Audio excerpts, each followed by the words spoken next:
Imagine for a second, you just wake up tomorrow, right?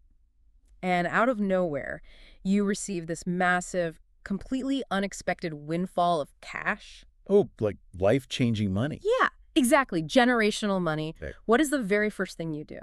Well, I mean, ideally, you'd make a plan. Right. Like, do you immediately call a financial advisor and diversify? Do you just quietly squirrel it away into a high yield account somewhere? That's what you should do, yeah. Or, and be honest, does some ancient lizard part of your brain just take over, prompting you to lose your mind and blow it all on a legendary, completely unhinged weekend? It's the classic lottery winner dilemma, Ah. right? But magnified. We like to think we are rational actors. Oh, totally. But a sudden, massive injection of wealth completely short-circuits our normal decision-making process. It removes the natural friction of daily survival, and suddenly every single impulse you have becomes actionable. Okay, let's unpack this, because that tension, that sudden collision of way too much money and zero impulse control is the exact premise of today's deep dive. And it is a really fun one today. It really is. We are exploring a genuinely fascinating set of source materials. We've actually got our hands on the detailed summary notes from Session 12 of a fantasy adventuring group's campaign. Which, honestly, serves as a shockingly accurate microcosm of behavioral economics. Right? It's just wrapped up in a world of magic, monsters, and medieval tavern culture. Our mission today is to analyze the chaotic cause and effect of sudden wealth. We're going to examine the mechanics of how a group's past financial decisions immediately catch up with them in an environment that is, well, governed by lethal creatures and very strict local laws. It's a harsh world out there. It is. So to set the scene, this adventuring party has just concluded this brutal northern trek. They survived, they're victorious, and they are returning to civilization completely flush with gold. And this is where the real danger usually begins, honestly. Wait, really? Not the monsters? No, I mean, surviving the physical threats of the wilderness is only half the battle. Surviving the psychological shock of sudden wealth inside a civilized area often proves far more destructive to these groups. Man, that becomes apparent almost immediately. They hit town and initiate what the notes officially dub the Black Apple Bender Part 2. Part 2, which implies a Part 1, which is terrifying. Right, and this wasn't a celebration, it was basically a localized economic crisis. They blew 300 gold pieces on a 2-day carousing marathon. That's unbelievable. To put that into perspective for you guys, 300 gold is an absurd amount of wealth for a rural town to absorb in 48 hours. They completely exhausted the town's entire patience. They really did. And let's look at exactly how that played out. Starting with 3 specific party members, Redbeard, Murthon, and Beryl Anviltoe. They managed to trigger a catastrophic brawl at an establishment called the Jolly Fox. The fallout from that brawl is where we see the infrastructure of this world really assert itself. Yeah, they didn't just get a slap on the wrist. No, they weren't just tossed out the door. The local authorities actually hit them with a fine equal to 10% of their total net worth. And they were permanently barred from the inn. It highlights that even in this, chaotic frontier fantasy setting, there is a very rigid system of law and order. Designed specifically to tax and penalize arrogant mercenaries who think wealth puts them above the law. Exactly. I have to push back a little on the romanticized idea of what an adventurer actually is, though, because looking at the sheer scale of this bender, it doesn't sound like heroism to me. What does it sound like? Well, it sounds identical to real-world trauma survivors or combat veterans who engage in extreme self-destructive behavior. It just looks like a brutal cycle of extreme stress followed by incredibly reckless coping mechanisms. I wouldn't call it romantic at all. I mean, I think it's a textbook hypercompensatory trauma response. Right, that makes sense. The psychological toll of facing literally dismemberment on a daily basis leads to this explosive behavior when they finally reach a perceived safe zone. So the partying isn't even happy. The carousing isn't joyous at all. It's a desperate, incredibly extensive release valve for all the accumulated terror of the wilderness. Wow. And the chaos wasn't even limited to just throwing punches. The notes detail Sir Ruprecht having this moment of accidental cinematic glory during the brawl, where he literally deflects a wizard's stray spell with his beer mug. Which is amazing. It is. But the real financial bleeding happened quietly in the corner. Chubbs, who is identified as the party's priest of some sort, gets absolutely fleeced by the local thieves guild. The mechanics of that scam are just brilliant because they rely entirely on the hubris of sudden wealth. Oh, break that down for me. So someone approaches Chubbs in the middle of all this chaos, promises a shipment of, quote, really good beer, and convinces him to pay 5% of his total gold up front. And naturally, the beer never Of arrives. course not. But why does a priest fall for an advance fee scam in a crowded tavern? Like, how does that happen? Because the sudden influx of money creates an illusion of invulnerability. When you have more money than you've ever seen, a 5% loss it doesn't trigger your normal risk assessment alarms. You just don't care. Exactly. You stop doing due diligence. The Thieves Guild wasn't just stealing. They were exploiting the cognitive blind spots created by the party's newfound riches. That is so wild. Then you have Creme Brulee, another party member, who takes a totally different route. She quietly donates 10% of her gold to a local clergyman, Father Naskew, and then decides to just stay behind at the Jolly Fox to sleep it off while the rest of the group leaves. We have to ask why someone does that in the middle of a chaotic bender. It reads like a medieval indulgence. Oh, like buying off her sins? Sort of. She's watching the group spiral totally out of control. She knows the consequences are coming, and she makes a calculated transactional offering to the church. She's trying to buy spiritual and perhaps social protection from the fallout. And it kind of works, in a way. I mean, she physically separates herself from the self-destructing group, It's a smart play. which leaves the remaining party completely fractured, broke, and nursing massive hangovers. This exact friction between the arrogant invincibility they felt in the tavern and the stark reality of being broke again, it forces them right back out onto the old King's Watch Road. They have to head south to find a legendary figure named Sir Garin for new contract work. Let's look at what happens on that road because it's a masterclass in environmental storytelling. Set the scene for us. I'll lay it out from the source text. The depleted group comes across an intact, abandoned tower on the road. They decide to investigate.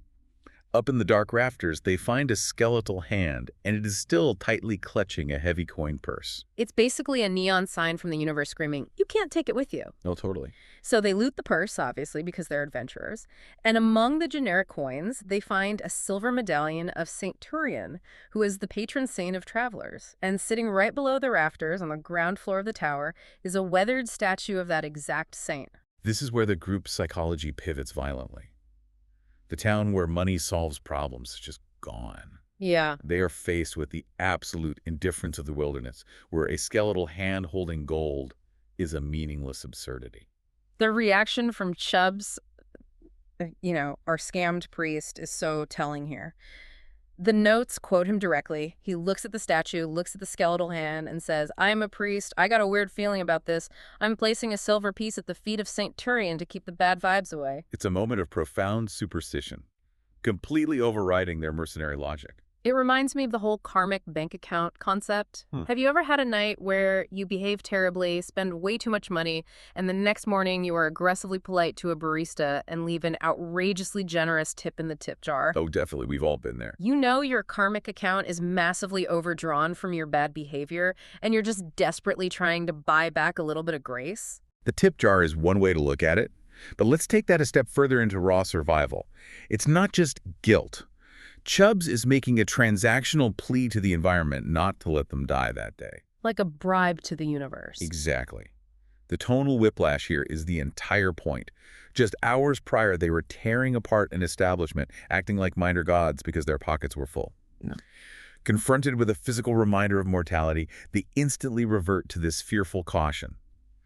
The wilderness brutally enforces a humility that civilized economies simply do not. Man, and think about your own life for a second. When was the last time you made a sudden, superstitious donation to the universe just because you felt vulnerable? It's a deeply human instinct. So they leave their silver piece and keep moving south until they hit a manned way station. And this is a turning point. It really is.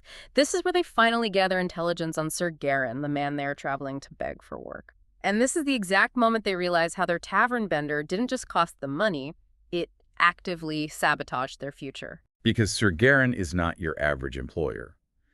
The notes highlight that he isn't some aloof, inherited aristocrat. He is a baker's son. Here's where it gets really interesting. He went adventuring for just a single year. In that 12-month span, he managed to slay a dragon, claim its hoard, use that staggering wealth to rebuild an ancient fortress, and is now actively establishing an 8th barony. He represents the ultimate socioeconomic mobility in a rigid feudal system. In this world, adventuring is essentially high-mortality venture capital. That is the perfect way to describe it. Sir Garin beat the system. He achieved the absolute apex dream of their profession, get the massive score, survive, and buy your way into the aristocracy. He's the guy who won the lottery and actually built an empire instead of blowing it at the Jolly Fox. Right. But the twist for our party is a brutal lesson in opportunity cost. They learn that Sir Garin is an avid, obsessive wine enthusiast. Which brings us back to the holy wine from Session 11. Exactly. Before the bender, the party possessed a cask of incredibly rare, highly valuable holy wine. But because they needed liquid cash to fund their 2-day carousing marathon, they sold it for pennies on the dollar. It hurts just to think about. Merthin explicitly groans in the notes. Too bad we sold all that holy wine. Otherwise, we'd have a gift to give Sir Garin. It is the ultimate display of poor strategic resource management. They traded a high-leverage diplomatic asset, a literal golden ticket, to curry favor with a rising baron for generic, fleeting short-term pleasure. A hangover, basically. Yeah, they traded their future for a hangover. So you would think this crushing realization would make them hyper-focus on how to salvage this upcoming negotiation, right? You would hope so. But no. Chubbs, upon hearing that this dragon-slaying warlord is interested in viniculture, hones in on a detail that completely broke my brain. He says, and I quote, "I wonder if he makes his own raisins. I'm going to ask him." What's fascinating here is this psychological mechanism at play. I need you to explain this mechanism, because why on earth is a priest focusing on dehydrated fruit when they are walking into a room with a man who kills apex predators for a living? You sold the one perfect bribe you had, and your priority is to interrogate him about his raisin recipe. If we connect this to the bigger picture, it's a perfect example of cognitive overload, specifically a phenomenon sometimes called bike shedding. Like shedding. Yeah. When the human brain is confronted with a scale or magnitude, it cannot process like meeting a mythical figure who holds your financial life in his hands.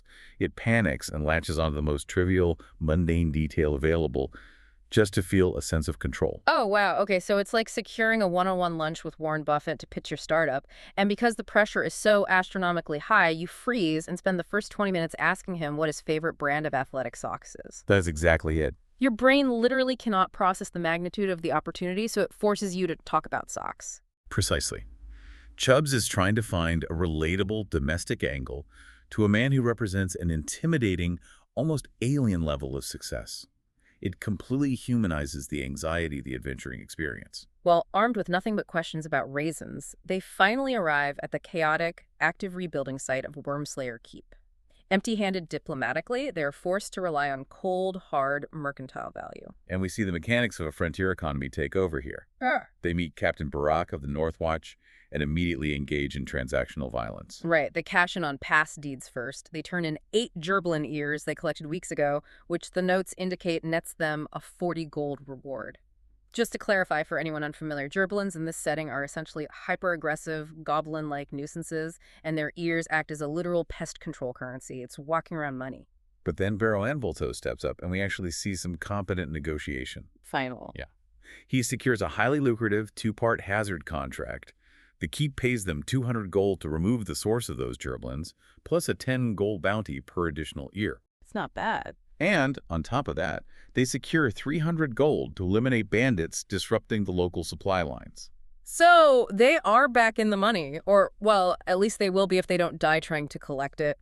Because right as they are finalizing the paperwork, Captain Barak drops what might be the most casually terrifying warning I have ever read. Oh, the warning. He mentions almost as an afterthought.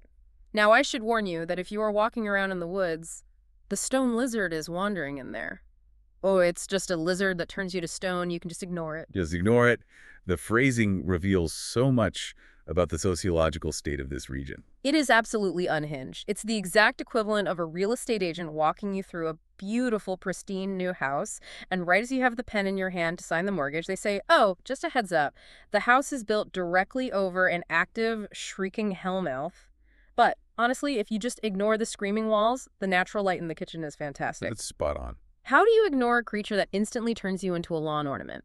This raises an important question about the normalization of extreme risk, which happens in almost every high-stress profession.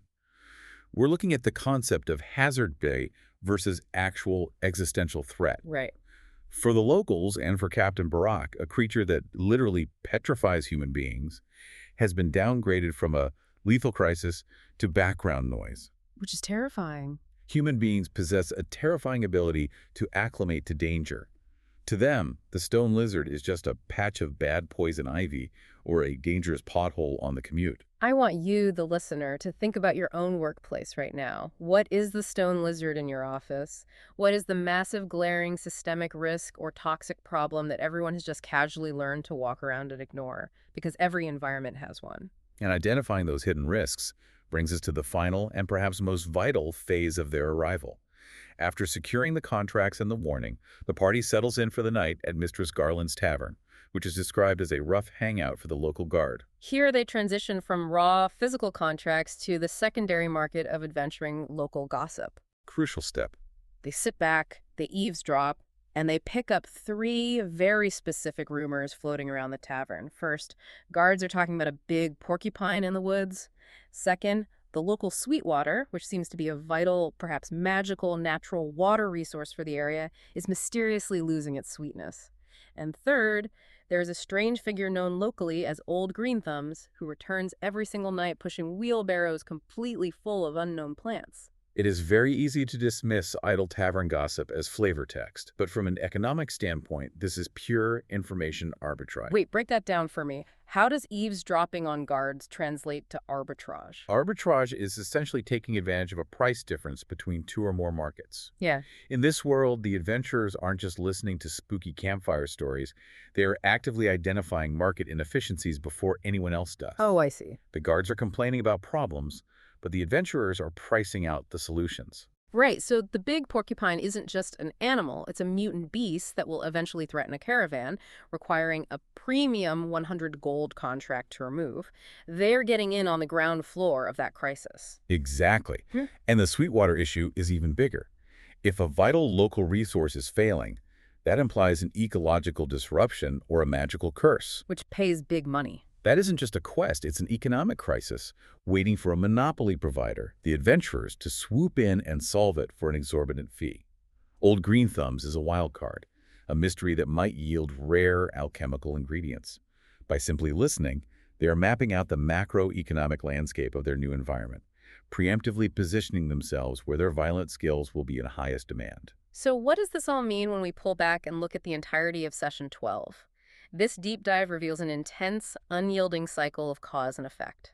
We watch the euphoric high of gaining massive wealth completely shatter a group's impulse control, leading directly to tavern brawls and embarrassing scams. We watched how the consequences of that lost wealth forced them right back out into the brutal indifference of the wilderness. It perfectly encapsulates the constant, grinding friction between short-term gratification and long-term strategy.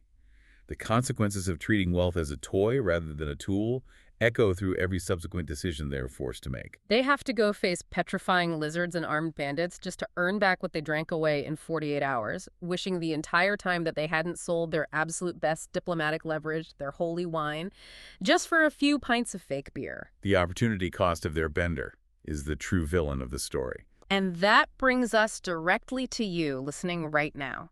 I want you to consider a moment in your own life, or perhaps in your career, where you might have traded a highly valuable long-term asset, your own version of the holy wine, for a fleeting short-term thrill. I want to leave you with this thought to mull over today. When you eventually walk into the room to face your next dragon slayer, your next massive, intimidating opportunity, will you be armed with the right tools to offer them? Or will you be left standing there empty-handed, nervously asking them about their recipe for raisins? Such a great question. Thank you so much for joining us on this deep dive. You are now armed with the insights to navigate your own complex economies, whether that's in the boardroom or the local tavern. Stay sharp out there and seriously watch out for stone lizards.